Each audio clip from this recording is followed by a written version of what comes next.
merci à tous nos intervenants d'être là aujourd'hui pour voilà, expliciter un petit peu toutes ces recommandations que va vous présenter les membres du groupe de travail du FOD autour de la qualité de la formation pour la mise en œuvre du référentiel national qualité. Je donne tout de suite la parole au président du FOD, Joël Ruiz, pour un mot d'introduction. Joël, c'est à toi. Oui, merci Relia. Eh bien, bonjour à toutes et à tous. On est très heureux de vous accueillir aussi nombreux pour ce webinaire. C'est vrai que l'actualité de rentrée du FOD est importante.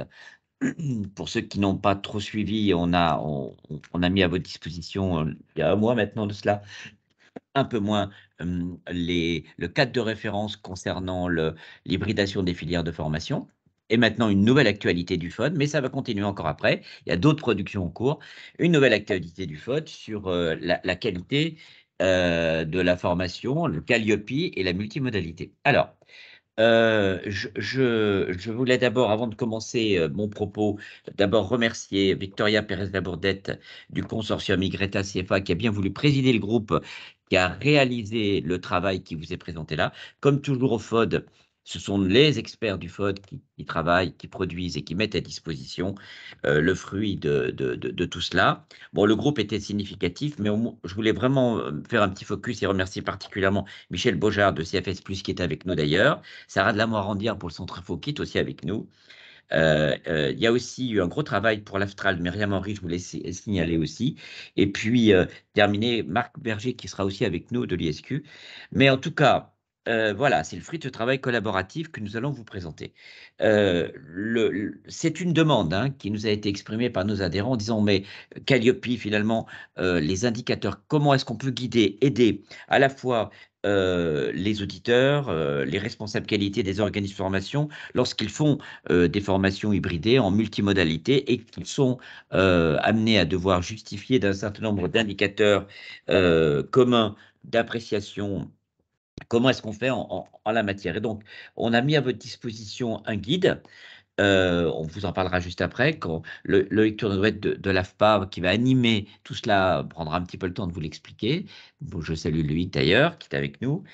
Donc, le document que vous avez, c'est un document à visée opérationnelle. Il ne prétend pas d'autre chose que de faciliter le travail sur la qualité et les processus que vous mettez en œuvre. Donc, vous l'avez compris, on n'a pas fait un sous-référentiel, on n'a pas fait un guide de doctrine sur est-ce que Calliope, c'est bien, c'est pas bien.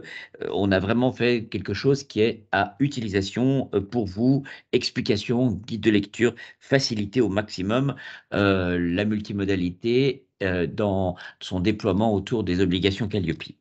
Alors, je pense que aujourd'hui, pour tous, l'hybridation de la formation est un élément qui est rentré dans notre quotidien, avec des ampleurs variables, évidemment, selon le public auquel on s'adresse, selon le type de formation, mais globalement, c'est rentré dans notre quotidien. Et donc, pour nous, c'était absolument important de mettre à votre disposition, on va dire un peu l'état de l'art, concernant les preuves nécessaires aux indicateurs Calliope pour tous ceux tous ceux qui sont susceptibles de, de faire des formations en multimodalité et qui sont dans le champ de Calliope. Dernier point que je voulais dire aussi, comme toujours pour ce type de production du FOD, c'est un sujet qui est porté par tous nos professionnels et qui est mis à votre disposition. Donc, il est en accès libre. Par contre, la condition, c'est que si vous êtes amené à recopier, à récupérer des éléments du guide, évidemment, merci de citer vos sources. D'abord parce que ça concourt à notre promotion. Et puis ensuite, c'est important, s'il y avait quoi que ce soit, qu'on fasse bien apparaître les sources. On est propriétaire du contenu, mais il est en libre accès. Voilà, c'est un peu nos règles de fonctionnement que je voulais vous rappeler. En tout cas, moi, je suis très heureux que vous puissiez tous venir nombreux à cette présentation. On va essayer dans 1 heure de tout dérouler et je ne vais pas prendre trop de temps pour passer le relais à tout le monde, mais pour ceux qui ne sont pas adhérents au FOD, sachez que c'est vos adhésions qui nous permettent de produire ces guides. Donc, n'hésitez pas à nous rejoindre, c'est le bon moment. On travaille sur tout ce qui est l'évolution des systèmes de formation à l'ère du digital. Il y a beaucoup de sujets d'actualité, il y a beaucoup de webinaires, il y a des actions concrètes. Voilà, ce sera avec grand plaisir qu'on vous recevra tous dans cette grande famille qu'est le FOD. Et sans plus attendre, je vais donc passer le relais à notre animateur pour cette rencontre, à Loïc Tournelouet. Loïc? Oui, merci. Parfait. Bonjour à tous et à toutes dans ce webinaire du FOD. La qualité n'est pas un sujet nouveau pour le FOD, bien entendu. Par contre, effectivement, Calliope a un peu l'occasion de revisiter la question. Donc, comme d'habitude, en fait, on a fait un petit sondage en amont là, pour vous poser un petit peu une question de savoir où vous en étiez par rapport à Calliope. Et donc, 26% des répondants, enfin d'entre vous, ont trouvé un peu compliqué ou difficile à mettre en place ce cadre de référence. Et alors que pour 41% des répondants, ça n'a pas posé de difficulté et que pour 32% et que 32% se questionnent encore.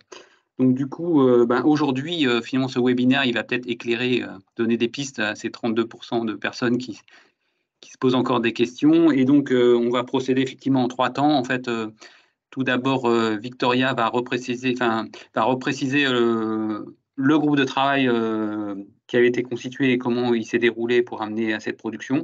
Ensuite, dans un second temps, on va avoir un binôme en fait avec Michel et Sarah qui vont co-présenter ces indicateurs à 2 voix. Et enfin, on aura Marc Berger qui nous présentera le point de vue de l'auditeur. Donc voilà, je les laisse chacun d'entre eux se présenter et donc on passe tout de suite dans le vif du sujet. Merci Loïc, bonjour à toutes et à tous. Victoria Pérez-Labourdette, je suis responsable technique du consortium national YTA CFA. Pour ceux qui ne nous connaissent pas encore, YTA CFA, c'est d'abord une plateforme de formation en ligne, créée il y a maintenant 20 ans, à l'initiative de l'Académie de Besançon et autour de laquelle organise 16 régions académiques la réponse aux besoins de la formation des adultes dans les GRETA et puis également le développement des compétences des acteurs et la production de dispositifs multimodaux. Alors, ce GT-FOD, indicateur qualité FOAD, effectivement, nous a permis, comme vous le voyez sur la slide, avec un nombre de contributeurs assez étendu, d'interroger la formalisation des articulations possibles entre processus, indicateurs et cadres référentiels avec une attention accrue sur Calliope. La question que nous nous sommes posée, c'est qu'est-ce qui fait trace, finalement, en contexte technopédagogique à distance et multimodal, comment renseigner, informer et illustrer les expériences de formation et d'apprentissage pour les améliorer. Donc, nous avons mené une réflexion globale articulée également avec l'analytique de l'apprentissage sur finalement la dimension exploratoire de la notion d'indicateur et nous avons en entonnoir traité de façon plus spécifique le sujet de Calliope, objet qui est donc restitué dans le guide que nous allons dérouler aujourd'hui.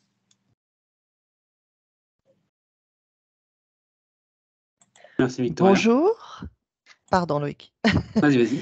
Bonjour, donc Sarah de la Morandière, consultante à Centre Info sur l'ingénierie de formation et l'ingénierie pédagogique et plus spécialement sur la multimodalité. Voilà, et j'ai été ravie de pouvoir apporter ma pierre à l'édifice et là, effectivement, aujourd'hui, de contribuer à ce webinaire. Bonjour, alors Michel Bojard, président de CFS+. CFS+, est une société de conseil, formation, service. Nous intervenons surtout sur la qualité en formation professionnelle avec Calliope, justement, en faisant beaucoup d'accompagnement Calliope, raison pour laquelle nous sommes très intéressés et intervenus pour la réalisation de ce guide sur les éléments de preuve que l'on peut donner lorsque l'on fait la formation en tout ou partie à distance ou multimodale. Voilà. Et puis, je vous ai mis un petit lien vers la chaîne de webinaires qualité et formation professionnelle que nous animons avec un webinaire par mois. Et le prochain webinaire est avec Sarah qui est là, Aurélia qui est là et Myriam Henry qui est absente. Mais on va poursuivre un petit peu la conversation d'aujourd'hui le 23 février. Voilà.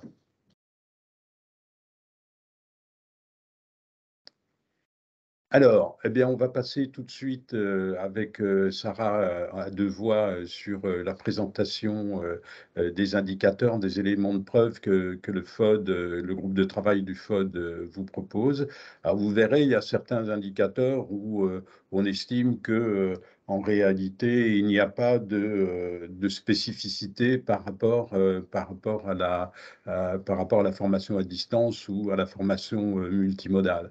Voilà, tout ou partie à distance. Alors, vous pouvez, vous, dans l'avenir, dire, mais nous, on a trouvé des spécificités, nous les envoyer. Enfin, la réflexion pourra continuer. Dans le groupe de travail, on a estimé qu'il ne fallait pas non plus s'attarder à vouloir rechercher à tout prix des éléments de preuve quand ce n'est pas tellement pertinent de parler de cette modalité pédagogique particulière.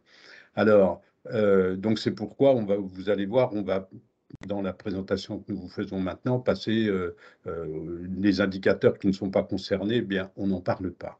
Alors, on va commencer par l'indicateur 1. L'indicateur 1 nous dit « Le prestataire diffuse une information accessible au public détaillée et vérifiable sur les prestations proposées. Prérequis, objectif, durée, modalité et délai d'accès. » Ensuite, tarif, contact, méthode, mobilisé, modalité d'évaluation. Et bien là, bien évidemment, entre les modalités pédagogiques, il faut bien les préciser. Donc, il faut bien que l'on précise si la modalité est à distance, en tout ou partie, etc. Et puis, quels éléments de preuve on peut aussi donner la vérification des compétences et des outils numériques pour participer aux activités et travaux à distance, dans les prérequis, puisqu'on a une partie prérequis sur est-ce que vous avez bien l'équipement, ça va avoir lieu à distance, etc. Un support présentant les ressources mises à disposition du stagiaire, modalités d'accès, etc. Et j'attirerai plusieurs fois votre attention sur un article du Code du travail, qui est l'article D 6313-3-1 du Code du travail, qui dit lorsque une formation est en tout ou partie à distance, il y a 3 indicateurs à respecter. Donc, vous pouvez commencer à les respecter dès maintenant. Voilà, je laisse la parole à Sarah pour l'indicateur suivant. Merci Michel. Alors, l'indicateur suivant est l'indicateur 8. On a le 6. Ah, pardon, c'est moi qui ai avancé. Excuse-moi, oui. j'ai avancé. Pardon. Donc le 6, bien sûr. Donc le prestataire établit les contenus et les modalités de mise en œuvre de la prestation adaptées aux objectifs définis et au public bénéficiaire. Donc là, la recommandation que nous vous faisons est la suivante, c'est de donner un maximum de précision quant au dispositif d'alternance et aux relations entre les différentes modalités pédagogiques utilisées. Donc là, ce que ça signifie, un petit peu précisément, c'est qu'effectivement, il faut déjà, dans l'ingénierie de formation et dans l'ingénierie pédagogique, avoir du sens derrière les modalités choisies et mises en œuvre, et préciser à l'apprenant de quelle façon est-ce qu'il y a cette alternance de modalités et quelles sont-elles, pour quelles étapes. À toi, Michel. Oui, alors, pour l'indicateur 8, le prestataire détermine les procédures de positionnement et d'évaluation à l'entrée et des acquis à l'entrée de la prestation. Alors, on a dit dans la... On a dit dans l'indicateur 1 que puisqu'on a une formation à distance, on a des prérequis sur les connaissances et puis surtout l'équipement informatique, etc. On a précisé ça. Donc évidemment, quand j'ai un prérequis, j'ai bien une procédure de vérification que les prérequis sont respectés. Donc je peux dire quelle est la procédure de validation des compétences numériques et puis aussi peut-être du matériel utilisé par les personnes. Donc là, il faut que je donne des éléments de preuve qu'on vérifie quand même avant le lancement d'une formation à distance, tout ou partie à distance, que tout est prêt pour que ça se passe comme cela doit se passer. L'indicateur suivant est l'indicateur 9, qui stipule que le prestataire informe les publics bénéficiaires des conditions de déroulement de la prestation. Donc là, nous avons une recommandation en 3 points. Le premier étant de formaliser et de transmettre des convocations, que ce soit en présence, à distance ou multimodale, mais il faut effectivement systématiquement prévoir ce type de document formalisé. Le deuxième point concerne les modalités d'accès au LMS ainsi que l'assistance technique et pédagogique. Donc, il est également important d'informer précisément sur les modalités techniques d'accès à la plateforme, l'assistance technique et pédagogique. On donnera encore des précisions dans des indicateurs suivants là-dessus notamment. Et le troisième point sur cet indicateur-là est de prévoir dans le règlement intérieur d'intégrer les consignes à respecter en présence, à distance et en situation de travail. Notamment dans la partie à distance, il s'agit de préciser les modalités de réalisation des séquences de formation à distance et les obligations d'assiduité du stagiaire, puisqu'il y a des obligations d'assiduité. Ce n'est pas parce que ça se passe à distance qu'il n'y a plus d'obligation d'assiduité. Donc ça, c'est un point important, vraiment, j'insiste. Michel, à toi. Alors, l'indicateur suivant, on est sur l'indicateur 10. Le prestataire met en œuvre et adapte la prestation, l'accompagnement et le suivi au public des bénéficiaires. Alors, une charte tutorale peut être intéressante de préciser, en particulier quand, alors tout dépend parce que formation à distance, multimodale, il faut que l'on précise encore, est-ce que vous allez être livré, entre guillemets, à vous-même avec des séquences vidéo, par exemple, et là, vous aurez un tuteur qui va intervenir avec vous, faire des réunions régulières, une fois par semaine, une fois tous les je ne sais combien, et comment il est à votre disposition, toujours cet article D6313-3-1 du Code du travail nous dit il faut préciser une assistance technique et pédagogique appropriée pour accompagner le bénéficiaire dans le déroulement de son parcours. Eh bien, la charte tutorale, elle répond complètement à cette exigence numéro 1 de cet article D6313-3-1. Voyez, comment ça se passe? Parce que effectivement, vous pouvez faire des séquences vidéo, faire des exercices qui vous sont proposés après les séquences, mais on refait un point avec votre tuteur de façon régulière. C'est ça la charte tutorale.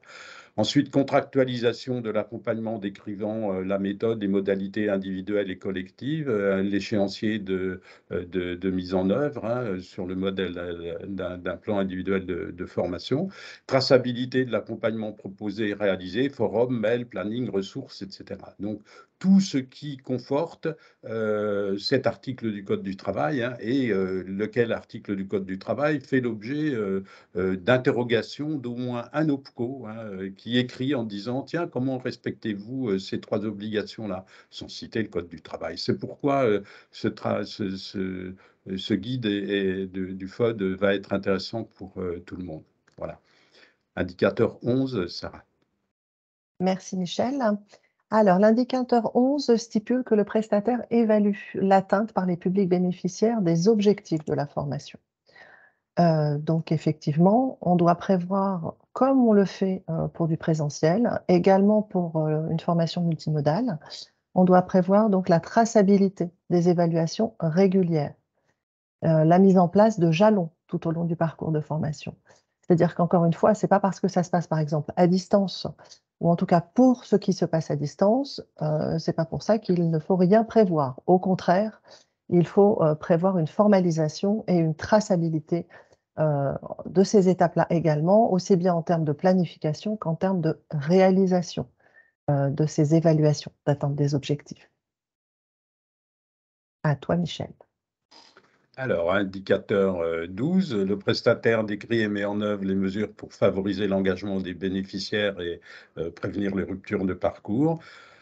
Eh bien, quel justificatif de travaux, d'implication des apprenants, quels sont les exercices, tout ça est très lié, hein. Procédure de suivi, de relance, présence-absence, comment, encore une fois, quand c'est pas tout à fait la même chose, quand on est en situation de téléprésence, on fait de la visiophonie et on est avec un groupe ou avec un individu, bon, ça, c'est quelles sont les modalités de signature à distance, pourquoi pas, parce qu'on a des outils, hein, et du Sign, etc. Enfin, je ne veux pas citer les marques, mais vous avez plein de possibilités de faire l'équivalent de ce qui est, une feuille d'émargement, hein, feuille d'émargement en présence. Bah, comment vous faites une feuille d'émargement à distance? Vous avez des moyens de faire ça. Donc voilà, ce sont des justificatifs de réalisation de travaux.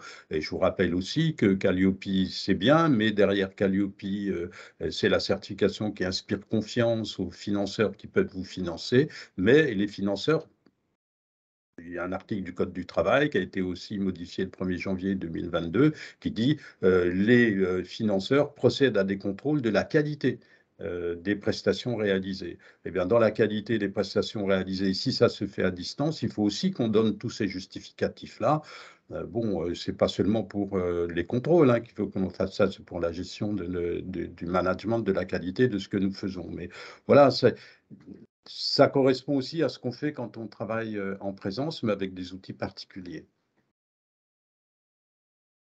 Alors, l'indicateur suivant est l'indicateur 13, qui stipule que pour les formations en alternance, le prestataire, donc en lien avec l'entreprise, anticipe avec l'apprenant les missions confiées à court, moyen et long terme et assure la coordination et la progression des apprentissages réalisés en centre de formation en entreprise. Donc là, ce que nous vous recommandons fortement, en tout cas, on vous invite à envisager le livret de l'apprentissage ou le livret de l'alternant sous format dématérialisé, c'est-à-dire en ligne pour faciliter le partage entre l'apprenant, l'entreprise et l'organisme de formation. Ça permet ainsi d'y partager les rendez-vous synchrones de suivi, également pour vérifier la coordination entre les apprentissages en centre et en entreprise. Donc c'est à cet endroit-là un outil partagé pour formaliser, planifier, tracer, hein, encore une fois, et pour changer, faciliter potentiellement le traditionnel livret de l'alternant qui est matérialisé et que l'alternant transporte et qui n'est pas toujours facile dans son utilisation. Voilà, donc là, on vous recommande cette façon de faire là, cette modalité-là, pour répondre à cet indicateur et pour permettre le suivi. Voilà. À toi, Michel. Alors, on passe à l'indicateur 16. Lorsque le prestataire met en œuvre des formations conduisant à une certification professionnelle, là on est sur les indicateurs 3, 7 et 16, on voit que les indicateurs, hein, qui concernent les certifications professionnelles, donc RNCP, hein, uniquement. Vérification, alors il s'assure les conditions de présentation des bénéficiaires à la certification respectent les exigences formelles de l'autorité de certification, bien évidemment, avec tous les contrôles que font France Compétences et la Caisse des dépôts pour ceux qui sont financés par le CPF. Eh bien, il faut avoir une attention tout à fait particulière sur effectivement l'adéquation de la formation que je délivre avec la certification. Et donc, dans ce que je délivre en tout ou partie à distance, il faut que je vérifie auprès du certificateur si les parties que je fais à distance correspondent bien aux conditions de passage de l'examen et puis les conditions d'accessibilité s'il y a lieu, c'est-à-dire si nous avons une personne en situation de handicap, comment son handicap est-il pris en compte, y compris par rapport à la formation à distance. Il faut qu'il y ait forcément des relations étroites entre l'organisme de formation et le certificateur, l'organisme de formation étant déclaré comme partenaire habilité à former par le certificateur, déclaré comme partenaire habilité à former. Il a été déclaré comme cela par le certificateur à France Compétences. Voilà. Et tant qu'on n'a pas été déclaré comme habilité à former sur une certification, ben, la formation qu'on délivre, elle ne peut pas être sur le catalogue de formation moncompteformation.gouv.fr. Alors, nous passons à présent à l'indicateur 18. Là, on passe du côté de l'équipe pédagogique et des partenaires, donc, et des prestataires, pardon. Donc, cet indicateur stipule que le prestataire mobilise et coordonne les différents intervenants internes et ou externes, qu'ils soient pédagogiques, administratifs, logistiques ou commerciaux. Donc là, 3 recommandations. Bien sûr, la maîtrise des outils et les compétences liées à la formation en digital learning, donc, qui doit apparaître dans les fiches de poste ou les CV. Deuxième chose, une communication sur les personnes chargées de l'assistance technique et pédagogique. Donc communication vers les publics, vers les prescripteurs également. Donc de l'assistance technique et pédagogique appropriée pour accompagner le bénéficiaire dans le déroulement de son parcours. Donc là aussi, hein, ça renvoie au même article que cité tout à l'heure Michel dans le Code du travail.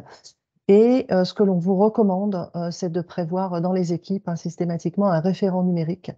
Alors, une seule et même personne ou 2 sur l'aspect pédagogique et sur l'aspect technique, mais en tout cas de prévoir les compétences en interne, c'est important, et donc de communiquer sur ces référents. À toi, Michel. Alors, indicateur 19, le prestataire met à disposition du bénéficiaire des ressources pédagogiques et permet à celui-ci de se les approprier. Toujours pareil, hein, c'est encore une fois toujours le même article du Code du travail. Mesures identifiées pour accompagner les bénéficiaires dans l'appropriation de l'outil, tuto, hotline, c'est l'assistance technique hein, dont on parle, et des ressources pédagogiques qui permettent alors d'aller aussi plus loin que le contenu lui-même. Hein. Quelquefois, on donne, voilà, démontrer que les ressources pédagogiques existent, sont actualisées et disponibles. Donc, on peut rajouter des choses qui sortent aussi complètement du cadre du contenu de la formation elle-même pour aller plus loin, des exercices en groupe, du co-travail, etc. Donc, comment on accompagne les apprenants quand on fait du à distance pour qu'ils s'approprient encore mieux les contenus pour aller plus loin, quoi. Et on a des outils, et d'ailleurs, le guide du LMS annuel du FOD est là pour répondre à cette exigence-là. Alors, l'indicateur suivant est l'indicateur 20 qui précise que le prestataire dispose d'un personnel dédié à l'appui à la mobilité nationale et internationale, d'un référent handicap et d'un conseil de perfectionnement. Donc là, ce que nous avons identifié comme recommandation à vous faire, c'est d'essayer de systématiser la désignation dans les équipes pédagogiques, la désignation et dans les organismes de formation, la désignation d'un référent numérique dans l'équipe pédagogique, mais que celui-ci soit sensibilisé à l'accessibilité numérique. Voilà, puisque là aussi, hein, cette entrée-là a des impacts sur les outils, le cas échéant, sur les supports, sur les ressources de formation. À toi, Michel. Alors, le 21, le prestataire détermine, mobilise et évalue les compétences des différents intervenants internes ou externes adaptés aux prestations. Donc là, c'est vraiment les compétences des gens, des personnes qui interviennent, qu'ils soient salariés ou sous-traitants. Hein. Donc, comment on vérifie leurs compétences en animation digitale, leurs connaissances techniques, leurs connaissances des outils que nous allons utiliser, leur capacité à animer, à tutorer, etc. Donc tout ça fait partie à la fois de l'évaluation avant de commencer, puis aussi du suivi de l'amélioration, donc de la formation continue sur ces sujets-là. L'indicateur suivant est le 22 qui dit que le prestataire entretient et développe les compétences de ses salariés adaptées aux prestations qu'il délivre.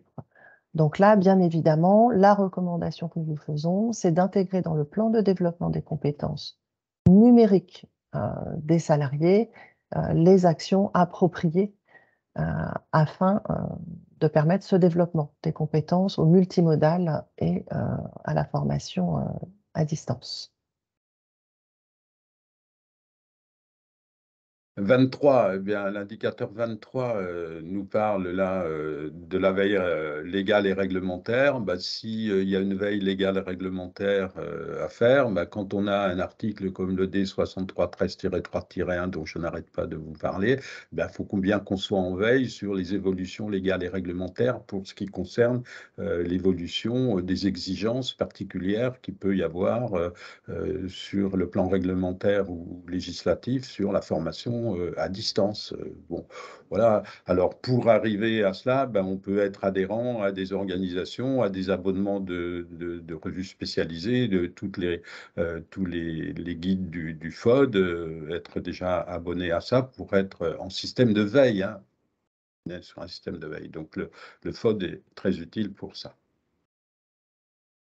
L'indicateur suivant est l'indicateur 26. Donc, le prestataire mobilise les expertises, outils et réseaux nécessaires pour accueillir, accompagner, former ou orienter les publics en situation de handicap.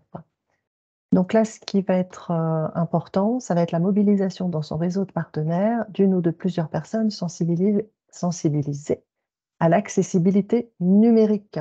Hein, toujours le focus et le prisme de, voilà, par l'entrée multimodalité et numérique, qu'est-ce que ça donne? Qu'est-ce qui est attendu par l'indicateur? À toi, Michel. Alors, indicateur 27, lorsque le prestataire fait appel à la sous-traitance ou au portage salarial, il se rassure du respect de la conformité au présent référentiel. Vérification régulière de la mise à jour des compétences par les sous-traitants, ça comprend la mise à jour des compétences nécessaires au digital learning, c'est-à-dire tout ce qu'on a résumé avant, il faut vérifier avec le sous-traitant et puis le prévoir dans le contrat de sous-traitance que si on fait appel à lui sur le plan d'intervention à distance, voilà, qu'il faudra qu'il nous justifie de ses compétences et de la mise à jour de celles-ci. L'indicateur suivant est le 28. Donc, lorsque les prestations dispensées aux bénéficiaires comprennent des périodes de formation en situation de travail, donc vous voyez, multimodalité, on n'est pas non plus que sur le numérique. Donc, en situation de travail, le prestataire mobilise son réseau de partenaires socio-économiques pour co-construire l'ingénierie de formation et favoriser l'accueil en entreprise. Donc là, notre recommandation est la suivante. Le réseau des partenaires socio-économiques du prestataire est mobilisé pour la prise en compte des actions de formation réalisées en tout ou partie à distance, notamment pour la prise en compte des compétences en digital learning, des tuteurs et des intervenants dans l'entreprise auprès des stagiaires. Donc, ça veut dire qu'il faut aussi penser aux compétences numériques des tuteurs en entreprise, des professionnels de l'entreprise qui vont accompagner l'apprenant. À toi, Michel.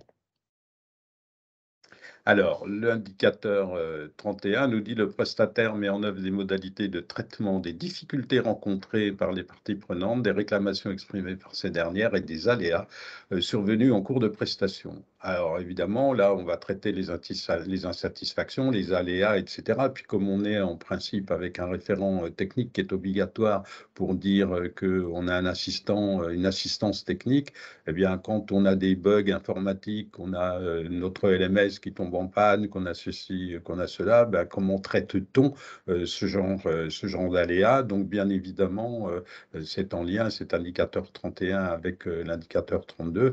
Et puis, comment on recueille aussi dans l'indicateur 30, on pose des questions aussi aux bénéficiaires, aux apprenants, comment ils ont apprécié notre plateforme, l'animation, etc. Il faut aussi avoir des questionnaires qui soient adaptés au sujet. Donc, ces trois indicateurs, 30, 31 et 32, sont très liés, donc on parle du 31, mais ça fait un tout. Donc, traitement des insatisfactions, difficultés liées à la formation à distance. Qu'est-ce qui est intervenu qui a fait qu'il y a des insatisfactions qui sont exprimées sur le sujet?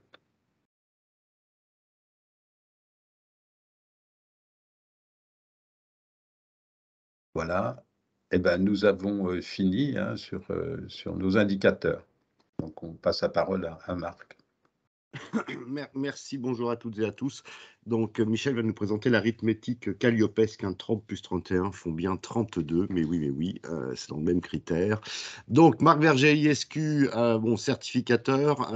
Bon, je vais pas passer trop de temps sur l'ISQ. Aujourd'hui, en fait, connu sous deux nouvelles entités. ISQ certification, donc là, c'est le certificateur accrédité par le COFRAC, qui accessoirement est dans nos locaux depuis hier. Trois auditeurs COFRAC hier et il en reste un ce matin.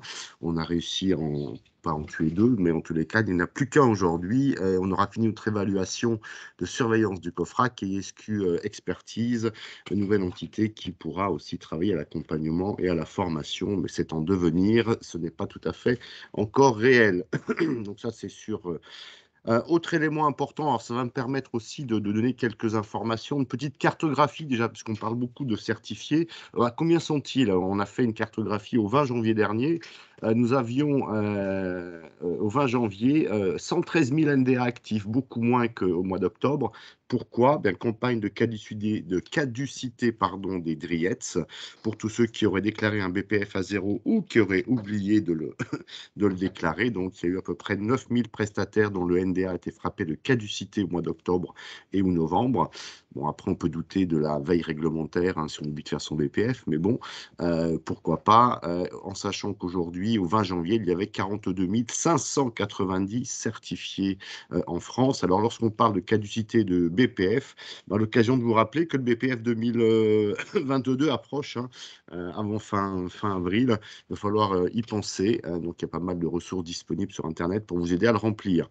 Et puis après, juste une petite carte de France où on voit bien évidemment que la région parisienne ou Île-de-France, en tous les cas, la plus grosse. Et sinon aussi les 4 catégories. Il n'y a que 504 prestataires certifiés sur les 4 catégories d'action, alors que le plus gros étant bien sûr sur une seule catégorie. Alors maintenant, si on en vient quand même à ce travail qui a été effectué, un petit peu comme ce qui a été dit, c'est aussi peut-être la V1, en fait, puisque dans des velléités d'amélioration continue, d'évolution et de suivi des évolutions technologiques qui sont ici, qui vont à une grande vitesse, on pourra peut-être imaginer avoir une V2 ou une V3 un jour.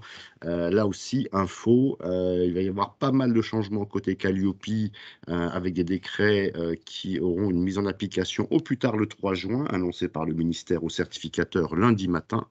Un certain nombre d'évolutions vont avoir lieu, des revues de durée et autres réjouissances. Vous verrez ça. Donc, on peut supposer qu'il y ait aussi pour le guide de lecture une V8 dans les tuyaux, questions-réponses mise à jour également. Donc là aussi, armez-vous, renforcez votre veille des galères réglementaires, indicateur 23. Maintenant, certification de processus Calliope, on est bien sur une certification de processus et on n'est pas là pour certifier la qualité ni le document, ni des éléments de preuve, ni de la prestation de formation en elle-même. Calliope, donc, eh bien, ça veut dire quoi? Que dans le référentiel qui nous est présenté aujourd'hui, dans ce guide de lecture, les éléments de preuve vous sont communiqués à titre d'exemple, ils ne sont pas obligatoires.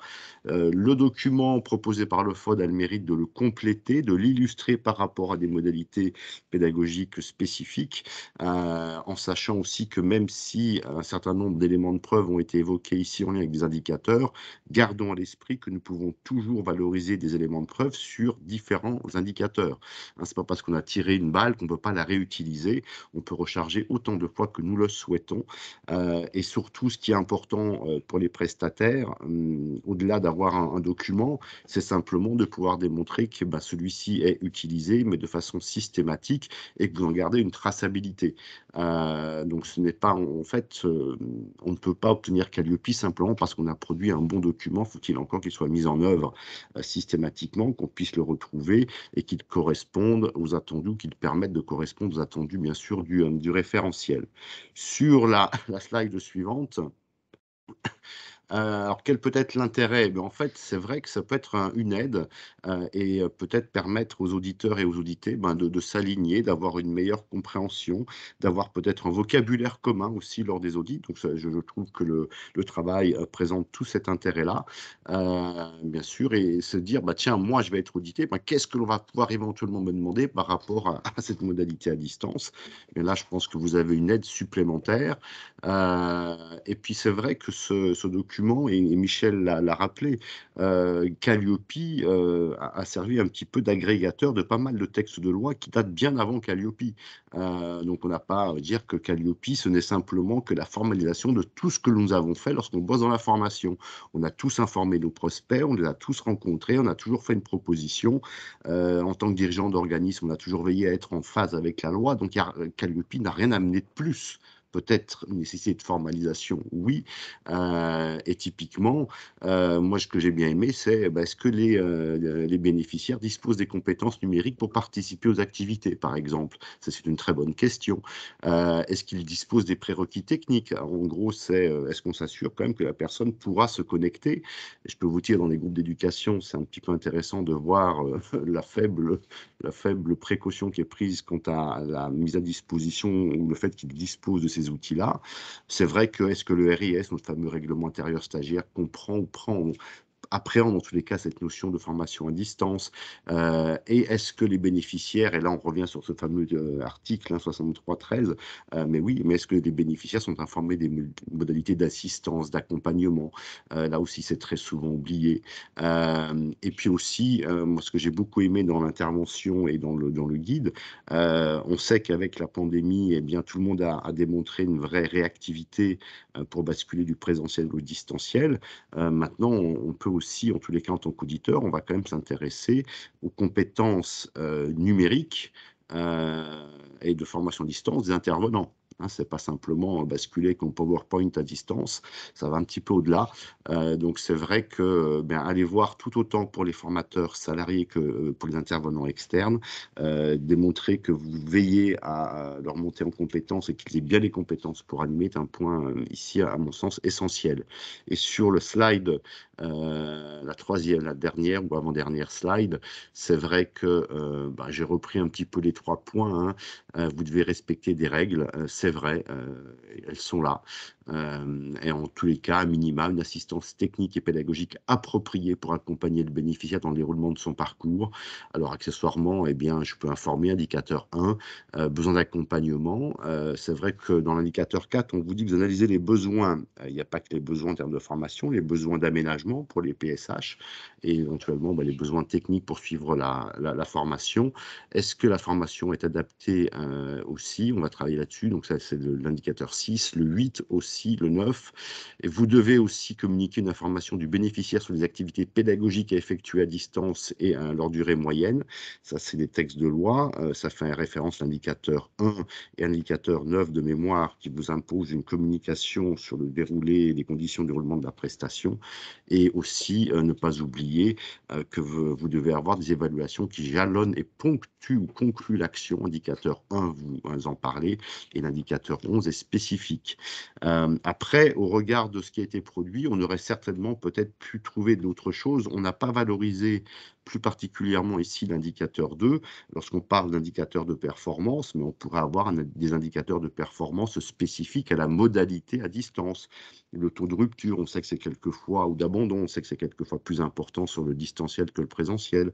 On pourrait peut-être aussi avoir une durée moyenne des connexions. Quel est le délai de traitement des difficultés pour les stagiaires en formation à distance? Donc, on pourrait aussi avoir certainement des indicateurs spécifiques à cette modalité, bien évidemment. Et sur l'indicateur 17, là aussi, on n'a pas forcément mis quelque chose. On pourrait peut-être se poser la question, puisque vous êtes censé garantir la mise à disposition de, eh bien, comment est-ce que vous vous assurez, dès lors que vous êtes à distance, d'une capacité minimum à pouvoir accueillir un certain nombre d'apprenants en même temps avec une connexion simultanée. Donc là aussi, bon, tous les auditeurs ne sont pas des spécialistes, bien sûr, d'informatique, mais c'est quelque chose que l'on peut retrouver dans certains appels d'offres, c'est une garantie de connectivité assurée par le prestataire. Donc une belle avancée et un bel outil, mais qui certainement appelle à évoluer et qui sera peut-être même amené à évoluer du fait de l'évolution de ce guide de lecture, normalement avec la V8 qui est dans les tuyaux.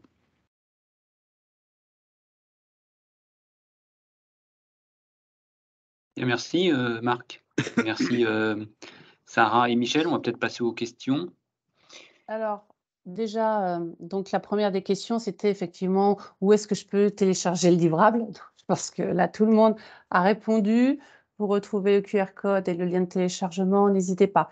Donc, on remercie aussi beaucoup Marc Verger de nous avoir donné nos travaux à venir.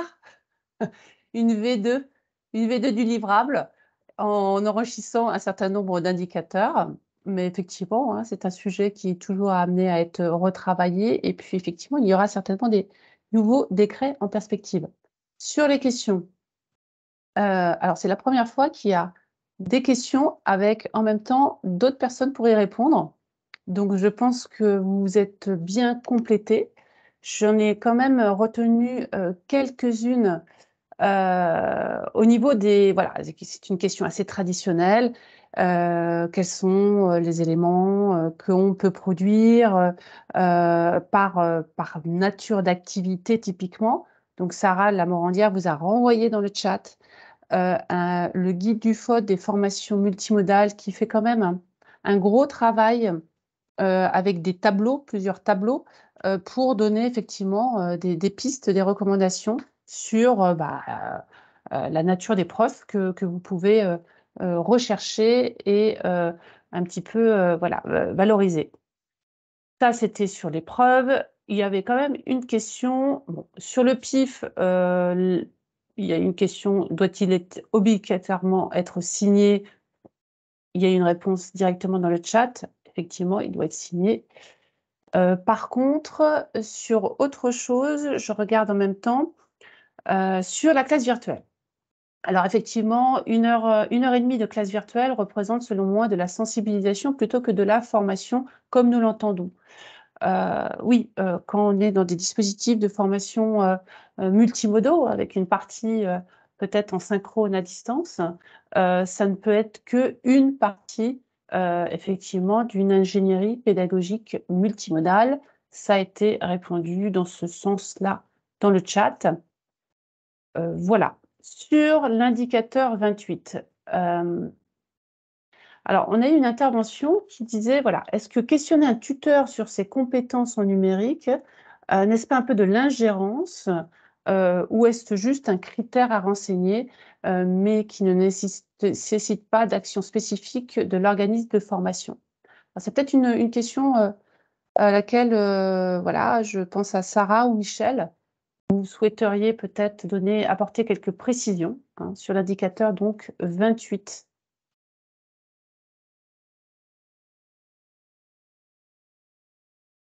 Ton Sarah. micro, Michel. Pardon, mon micro était fermé. Oui, je veux dire, enfin, Sarah pourra compléter, mais moi, je vois pas où il y aurait de l'ingérence à se préoccuper, d'être sûr que du côté de l'entreprise, s'il y a une partie qui est faite à distance, on a bien des interlocuteurs qui vont maîtriser le sujet pour que c'est l'intérêt quand même de l'apprenti, de l'apprenant qui compte. Et donc, c'est de la collaboration entre l'organisme de formation, le CFA et l'entreprise qui accueille le stagiaire. Donc, je ne vois pas où il y aurait de l'ingérence. Mais bon, je ne sais pas, Sarah. Alors, pour compléter, j'ai envie d'aller sur le bon sens. Je m'explique.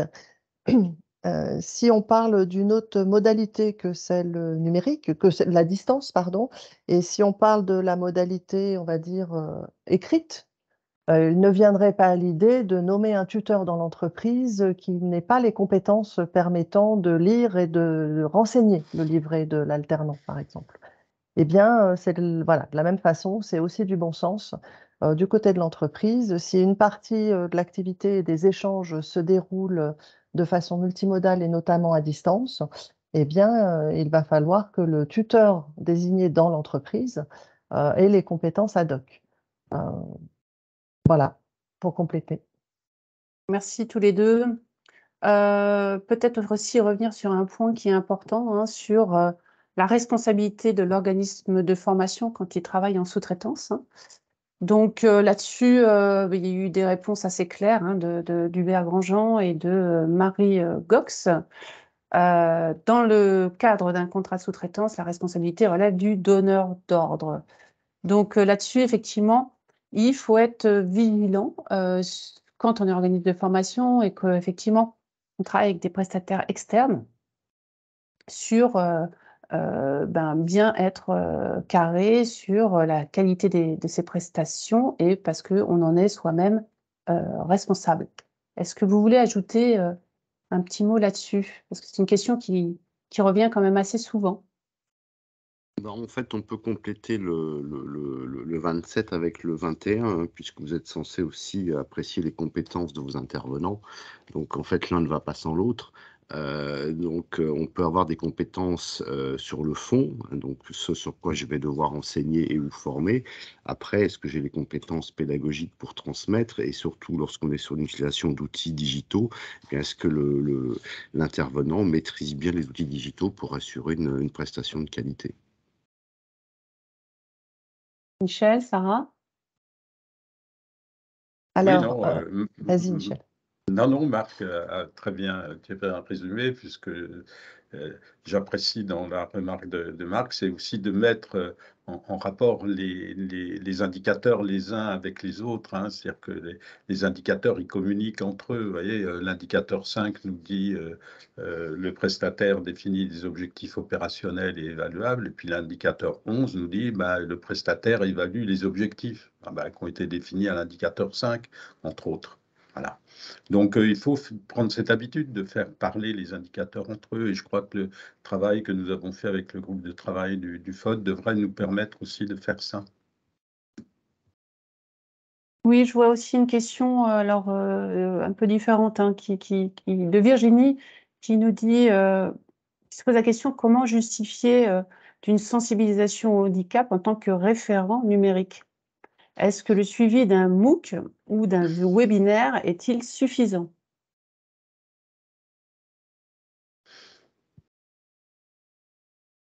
J'ai envie de poser la question, s'agissait-il là, du coup, d'une formation? Si oui, il y a une attestation de formation. C'est-à-dire que dans les justificatifs que l'on donne sur la mise à jour des compétences, vous savez, dans Datadoc, la version précédente, il fallait justifier de formation continue. Là, on doit justifier de mise à jour des compétences. Donc, on peut mettre à jour ces compétences avec des formations continues, parce qu'on a un certain nombre pour les salariés, il y a des formations obligatoires de façon régulière, mais on peut mettre à jour ses compétences. On a dans des salons, à des MOOC, il y a de multiples façons de mettre à jour ses compétences. Voilà. En tout cas, sur l'accessibilité numérique, vous avez des choses importantes. C'est assez structuré et ça va se structurer encore plus. Donc, soyez aussi attentifs à l'évolution réglementaire sur les questions liées à l'accessibilité numérique. Et gardez à l'esprit que le 21 ou le 22, en fait, sont dans le cas du critère 5 qui est défini comme la qualification, le développement des connaissances et compétences. Malheureusement, l'indicateur 22, dans l'attendu, ne fait référence aux compétences, mais le critère 5, c'est bien connaissances et compétences. Et dans la formation au regard de notre environnement réglementaire, on sait qu'il n'y a pas que les compétences qu'il faut développer, mais il faut avoir cette veille sur différents thèmes pour aussi développer ses connaissances. Et après, il n'y a pas que les formations, moyennant des sommes, quelles qu'elles soient, des groupes de travail, des salons, comme a pu dire Michel, des colloques, enfin tout ça, des ateliers de partage d'expériences entre formateurs, tout ceci va contribuer au développement des compétences et ou des connaissances. Non, bien. mais le fait de justifier par une attestation de formation, oui, si on a suivi une formation, mais si on va à des MOOC, je pense un webinaire qui avait été fait par Audrey Magnez dans le cadre du FOD sur l'accessibilité numérique, c'est un lieu d'information important. Donc simplement, il faut que l'on sache, quand on est référent handicap, ce que c'est que l'accessibilité numérique. Et ce n'est pas la même chose que l'accessibilité du bâti. Voilà. Et puis, il y a l'accessibilité du bâti, mais nous, notre préoccupation, c'est de rendre nos formations accessibles, qu'elles soient en présence ou à distance, comment on les adapte au handicap que l'on rencontre. Bon, alors, ce n'est pas seulement par une formation qu'on va traiter ça. Très bien. Écoutez, bon, il y a d'autres questions, mais effectivement, on va devoir s'arrêter bientôt. Oui, le LMS permet de multiples manières d'évaluer, de suivre les évaluations de ses apprenants. Oui, c'est une piste, hein, les outils sont une piste. D'ailleurs, vous avez dans le guide LMS du FOD un tableau très très bien fait qui permet de rapprocher ce qu'on peut retirer en termes de données du LMS, en termes de Learning Analytics et de les rapprocher effectivement des demandes d'éléments de preuve des indicateurs Calliope. Je vais te donner la parole, Sarah. Je voulais simplement, moi, pour conclure, de mon côté, vous rappeler que si vous avez encore beaucoup de questions à nous poser, nous avons encore un rendez-vous, cette fois-ci sur la chaîne de Michel Beaujard, la semaine prochaine, avec Michel, pour un bis repetita. Et puis, on vous parlera aussi un peu plus largement d'innovation en formation avec Michel. Et le prochain webinaire du FOD sur une autre thématique qui peut vous intéresser, ce sera sur le guide CFA et multimodalité. Encore un travail du FOD énorme qui va sortir le 16 mars. Je vous laisse du coup chacun conclure par un mot. Sarah, tu Alors, avais juste un mot levé la main. rapide, voilà, juste un mot rapide, c'est que comme il y a toujours plein de questions et que c'est un peu frustrant à la fin, juste signaler qu'à la fin des guides du FOD, le guide formation multimodale, attester la réalisation de l'action de formation, etc., on trouve quasi systématiquement des foires aux questions ou des vrais faux. Donc, n'hésitez pas à aller les consulter parce qu'il s'agit là vraiment des questions avec les réponses apportées par les experts et ce sont les questions les plus fréquemment rencontrées comme celles qu'on a rencontrées aujourd'hui et pour partie encore, voire toutes, de celles qui restent et auxquelles on n'a pas le temps de répondre aujourd'hui. Voilà.